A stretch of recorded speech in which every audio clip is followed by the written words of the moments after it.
par exemple, comme dans l'âme de l'homme, lorsqu'il parle d'une chose, ce discours si seul est comme un rien réel. Même par rapport à la globalité de son âme parlante, qui est l'aspect de son vêtement intermédiaire, que sa force de parole,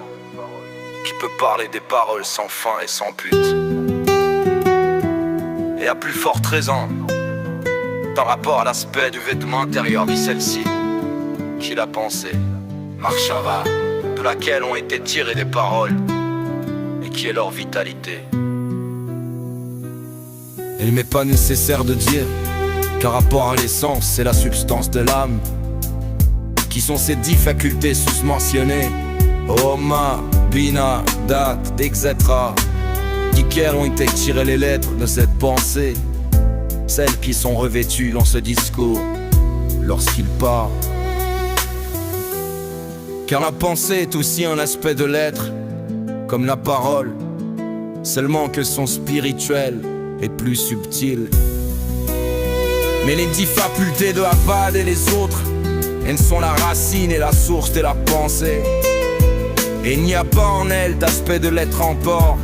avant qu'elles ne se revêtent dans le vêtement de la pensée. Par exemple, lorsqu'il tombe un certain amour ou désir dans le cœur d'un homme,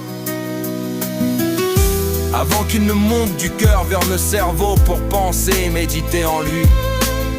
il n'y a pas en lui d'aspect de l'être encore, seulement un désir simple et une envie dans le cœur vers cette chose-là qui est désirable pour lui. Et à plus forte raison encore,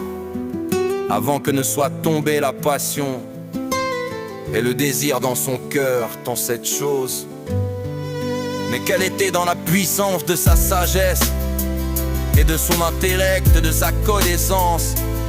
lorsqu'il était connu de lui que cette chose-là était désirable, agréable,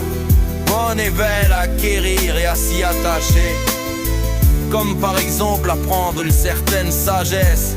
ou manger un certain aliment savoureux. C'est seulement après que soit déjà tombé le désir et la passion dans son cœur, par la force de sa sagesse, de son intellect et de sa connaissance, et qu'ensuite il soit revenu et monté du cœur vers le cerveau pour penser et méditer en lui. Comment faire sortir son désir de la puissance vers l'acte pour obtenir l'aliment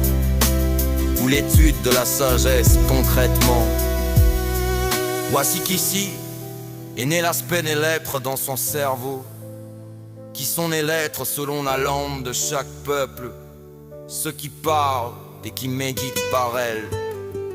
toutes les affaires du monde.